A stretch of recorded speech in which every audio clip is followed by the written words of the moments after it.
being overseas immediately puts you out of your comfort zone in a way that then makes you question it when you're back. And, that continually questioning what you're doing and why you're doing it, I think is something that you need to have your own back in order to do that. And to have your own back, you kind of need to push and expand your horizons, I think, so that you've got a bit of a confidence that at least you have tested the waters in some sense. Architects Abroad, a podcast brought to you by Brickworks Building Products.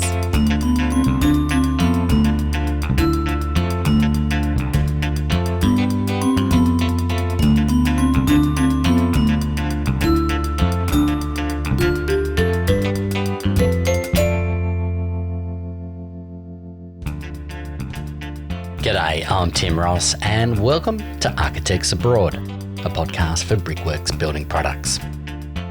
Travelling overseas is deeply embedded in the Australian psyche, and because of our relative isolation, we are drawn to exploring the world. We all know about the formative power of backpacking, but what about the vocational value of working overseas? What are the gains, both personal and professional, from spending time abroad? In this podcast series, I talk to some of the best architects in the country to hear about their experience working overseas and how it's shaped them and their practice. In this episode, I chat to Clare Kennedy.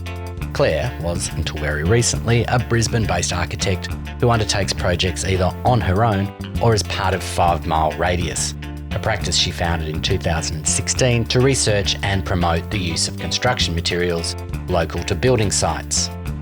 Alongside her practice, she is involved in academia, holding various lecturing positions with universities both here and abroad. Clare regularly publishes, exhibits and presents her work. In the following chat, you can't help but get caught up in the spirit of adventure of her travels, which resulted in life-changing experiences for her. Let's vicariously take a trip through her memories. This is Clare Kennedy. Clare, hello. Thank you so much for chatting to me on the podcast. Great to have you with me. Oh, thank you, Tim. Thanks for having me. Now, we're doing this via technology and you're in the Southern Highlands, which is new for you, isn't it? It is new. Well, I'm from, Brisbane, where it's probably 19 degrees at the moment, maybe higher. But, it's beautiful in the Southern Highlands. Oh, there's lots of Range Rovers around, isn't there? It's posh. It is a posh place. I am feeling like I need to up my game. Oh, well, I mean, which is a nice segue into chatting about going to London, which has got a few Range Rovers as well. Let's talk about your career. And you finished university, 2011 in Brisbane. What made you get on the plane and go overseas? I think it was at that point my influences in architecture. I think I was really interested in people like Peter Cook, who had sort of wild ideas for utopian cities, and kind of my university projects were always thinking about big systems. And so London's the hotspot for that. And I mean, at the time as well, my dad kind of spoke to me about the school, the Architectural Association in London, and I, became really interested in the alumni from there. So I think that school and just the draw of some of those sort of international minds was what took me to London. And then, kind of begun a sort of a 6-year, I think, jaunt around the UK and then other places. I mean, you mentioned Peter Cook being an influence and you ended up working with him or for him. That was fun. Well, I mean, because I ended up studying at the Architectural Association in my final year, which was a kind of a weird deal that I struck with QUT. And so Queensland University of Technology in Brisbane. And so whilst I was working there, it's very frowned upon when you're at the AA to also get a job on the side. But when I was in Australia, it's what you do. So I thought, look, I've got to double load myself here. And so I put together this kind of website that was very Peter Cook focused. And I was also, it was definitely targeted. And it was also quite fortuitous that at the same time they were working on a building in Brisbane at the Bond University on the Gold Coast, because Peter Cook always had this sort of connection to people like Britt Anderson, and he'd been to Brisbane a number of times. And so they were working on this bond building. So I just said if they needed a local informant, really. And so I offered to be their local informant, which I never really ended up being, but it got me a foot in the door. And then, I was lucky to sort of intern and work there for, I think, about a year and a bit. I mean, was it that work that he did in the 60s that you found interesting or find interesting? It was the archigram work, I think, which was a grouping, a collaborative grouping from early in, I don't even know if it was the 60s, where they did projects like the Plug-in City, which anyone can Google, which was a sort of an illustrated new world where the kind of you had they were really inspired by people like, as well, I think, working alongside people like the Smithsons and stuff that were trying to reevaluate how society might exist, and with increased density or with increased connections between cities or new modes of transport, and so Peter Cook and Archigram had this wonderful way of illustrating those utopian visions, and then their contemporaries also were building lots of things and sort of trying to test ideas. So I think that was what I was interested in Peter Cook's work, and also just that he was funny, because he was so funny. I saw him speak at the Gallery of Modern Art, I think, in Brisbane, and I just thought, well, this guy's, everything's a joke. I'm curious. So appealing. Yeah, I mean, what was the reality like when you're there with Sir Peter in the studio? Was he funny still? He was funny. I always remember, and I talk about this one time with Peter Cook, my job became at some point to help him build a red curvy wall behind his desk, which he decided he needed. I think there was an interview being done, and he needed this sort of red plywood bendy wall built behind his desk. And so that became my project. And he was always very engaged in the office culture. And I should say he was Crab, which is the studio, is partnered with Gavin. And so Gavin was always there as well, Gavin Robotham, and, they were doing great work together. But yeah, Peter wanted this red curvy wall. So he said, look, we've got to get the bus to the hardware store. And so, this is Sir Peter Cook. You're like, we'll get the bus. Okay, let's get on it. So we got the bus down to the hardware store to get some 1200 by 2400 bendy ply. And then we had to come back and we bent the whole thing. And he's up on the jigsaw cutting the curve off to make sure it's just curvy enough so that it dips down at the right point. And he's got this amazing language about talking about everything in sort of scoops and curves and naughty nozzles and all these things. So, that's just a really nice memory of being on the bus with someone who, I'd met him once at a lecture before and I'd been terrified, he's shaking. And then he's so human. So it was a great experience for me. I mean, what's in your makeup to sort of go for those sort of experiences, to say, you know what, I can do this? Or is it just the brash Australian abroad, or what is it? Maybe it's the brash Australian abroad, but I'd say I was kind of doing stuff like that in Australia anyway. I kind of, I don't know. It's definitely a personality thing where you go, oh, well, that's the next step.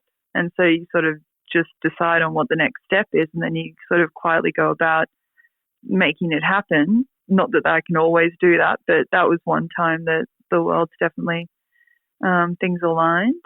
But yeah, you've got to have a go as a young architect. I don't know. I was probably naive as well. Yeah. I didn't understand the intern game like I do now from that, which is, in Australia you work and you have a job and you do it during university. And I certainly never interned. And then as soon as you go overseas to somewhere like the AA or anything, it's all about getting into a big office and interning. But that was never my objective, and it didn't really become my role. And I didn't really feel like just interning, working slave hours for very little money. It kind of felt more natural. How would you describe that your time living in London? Well, it was a big party. had a wonderful time. I don't know. I was very lucky as well that when I went to the AA, the deal, because the Architectural Association has all these different ways that you can be a part of it. You can either just be a normal student or you can enroll in this thing called the visiting school, which is kind of a series of international students who spend a short time at the school. And I managed to do neither. I managed to be a visiting student that was enrolled in the actual curriculum for a while, and that, well, not in in a series of units anyway. And so I met a bunch of the, full-time AA students, and that was fun. I think that was really great for me, because all of a sudden I was talking to younger architects who, in my opinion, was far, the way they spoke about architecture did seem maybe slightly elevated from the way that I was used to speaking about it in Brisbane.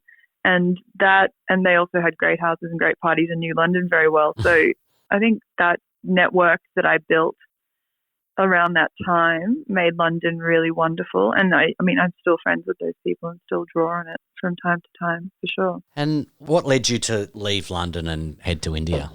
Well, there was another job after this Peter Cook thing, where I was working for a very lovely firm called Pattern Design. But they were stadium architects, which probably wasn't necessarily my interest, but it was great in the sense that I was exposed to huge hours, massive deadlines, and we were a small team, and I got to go work in the Emirates, and I was on site, and I was doing lots of really exciting stuff. But I don't know, I just kind of felt that I was on a train, or that even the entire profession might be on a train that's just doing stuff, but no one's really stopping to think about why we're doing stuff. And I guess ultimately I'm pretty in tune with how I'm feeling about what I'm working on, and I'm pretty stubborn in that I'm not going to just continue to do stuff if I'm not on a personal level sure what my motivation is. And so I guess that's when I started to really question things. And it was actually just a good friend of mine who I went to university with, Liam, who gave me a book on Studio Mumbai, which is a practice from Mumbai. And they had this amazing, it was an El Croquis, and the first few chapters were just on how their workshop operated, which was that they had carpenters working alongside architects in this sort of very fluid open air pavilion, which was just like a celebration of detail and making. And there seemed like a great kind of maybe a relationship between the materials and the maker and the architect, and something about that appealed to me. So that's, I think, where my interest began. And then I just had to figure out who I could sort of work for to make that transition happen. And how did that come about? Well, I just wrote some emails. Isn't that what you do? You just get on the blower. I mean, Studio Mumbai said I could work there, but there was no money in it at all. And a lot of people seemed to think that maybe that wasn't the nicest environment. So yeah, I wrote. I don't know. It's another thing. I met someone through talking about Studio Mumbai who happened to work for a guy called B.V. Doshi, who at the time I had no idea who that even was. Now everyone knows Doshi quite well because last year he won the Pritzker, and that helps. Unbelievable. It helps. But he's the guru. So I ended up getting a position working there, which was an amazing introduction to India, and really probably the foundation for all of the work that I've subsequently done. I believe was sort of Doshi's influence and just going to India and being exposed to just such a different way of practice. Yeah, talk me through what it was that influenced you. What was the magic? Well, the relationship, I think, firstly, materials were the thing that I became really enamored with in India. It was Doshi's buildings, his original ones, but his earlier work was always built out of, local brick, and he'd do interesting things with local stone, and there was a lot of masonry work, and I've always been quite interested in, brick and concrete, and he just was really crafting these things in such a rudimentary fashion whereby there was such a relationship between the craftsman and the architect that the building itself seemed to have an elevated meaning. And that was wonderful. And just also the studio culture of, having these mentors which I guess happens in a lot of practices, but Doshi was very generous with his time and would often give lunchtime lectures in the courtyard where, we'd all share a lunch and everyone could listen. And I think the other great influence of that period for me was that I was living with a bunch of expats who'd been in India for longer than I had, and they opened my eyes to, I guess, a series, like almost a bit of a journeyman style trip that I could sort of undertake on my own if I was interested in this sort of stuff that might open my eyes to other things. So, I guess Doshi was a launching pad for then me to sort of travel around India for another year, and I've been back many times and catalogue and learn and look and understand the place largely through materials. And it just was a great time of thinking, I think, and stepping away from what you're doing so that you've got, an opportunity for a bit of clarity. Did you choose where you were going to go, or what was the process for you to tour around and look at things? Intuition, probably, which is an annoying answer for people who are trying to come up with a way of doing it. But a lot of it, I don't know, I have sort of, and I mean, my work at the moment is generally about the use of local materials or local people or local resources in a building. And I guess that has always been, that for me is a great driver. So it's sort of detective work in that instance. I did a lot of snooping around brick factories and things in India, which is certainly not something you can sort of Google. And the only way you can figure out where the Indian brick factory hotspots are just through conversations and then taking a bit of a punt.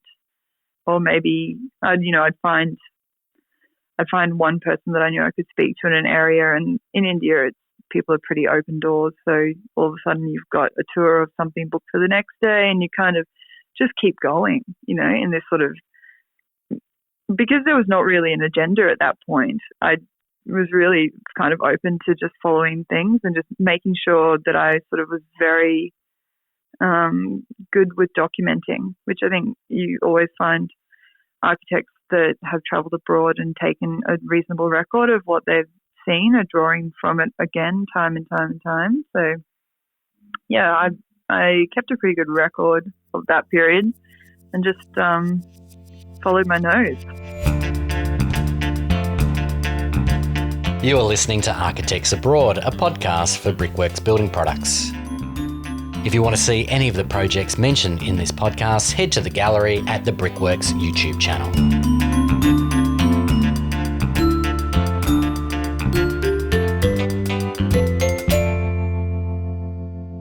So you've had an interesting couple of years, and how is it returning to old Bris Vegas? Oh, it's brilliant. I mean, I came back so full of ideas that really they're still sustaining me. The practice that I've established in Brisbane 5 mile radius was based on something that Gandhi actually said to an architect that I love from the south of India called Laurie Baker, who was all about the use of local resources, mostly just as like a constraint for connecting you to your community and doing all these, wonderfully meaningful buildings that are a celebration of place. And so that was an Indian idea, which really we're just testing in an Australian fashion. And I think it's an idea that's resonated a lot with younger architects, in particular ones that are working in larger practice that maybe feel a bit divorced from their materials and the context in which they're kind of practicing. So, we started this kind of weird idealistic practice in Brisbane, and it's kind of taken us in lots of different directions. There's which comes from India, there's a very strong connection to making things by hand and in sort of low-tech ways, which, I did a lot of work in India sort of learning how to make bricks and understanding, earth construction and where, how to play with clay to kind of, make a range of building materials. So that has formed a lot of our work. And, I think through talking about international work, we've gotten more of it, which is how we ended up doing a hotel project in Sri Lanka and an earth building a house in central India, and a bunch of teaching stuff with the Architectural Association, which is, through people that I met when I was there. So all these little tiny coincidences sort of just keep building to, I don't quite know where we're headed, but I probably should. I should probably have a better plan. I suppose give one example of something that you've done back at home that's a direct result of your time, I suppose, in India. What would that be? I think the direct result is actually in establishing 5 Mile HQ, or whatever we call it, which is our office in Brisbane, which is a direct, take from Studio Mumbai's original practice of having carpenters work alongside architects. So, I mean, the projects we're doing at the moment, they obviously, I think they reference India in some way. It might not be that we're building with earth, we're building with waste concrete, or we're building with material. It's all about trying to understand and be frugal with materials. But the culture around the office, where you can be sort of outside and you can be working, and maybe you are testing ideas, and you're not, it's a little bit more of a collaborative kind of hands-on approach to design that it's taken 4 years to make the office feel like it does, and we continue to work on it. And I think that is the spirit that I took from India, which was just like a group of people coming together and just having a go. Now the projects that we're doing will always be trying to emulate India in some way, I guess, in their sort of their looseness in some sense as well, like just kind of their simplicity and having stripping back, I guess, a lot of the stuff in Australian architecture that we've become accustomed to, whether it's having heaps of finishes or having lots and lots of, mechanical heating and cooling, and just going back to these really passive, simple Indian ideas. That's something we're really focused on now, I think. At a broader level, why do you think it's important that Australian architects do head overseas? I mean, it's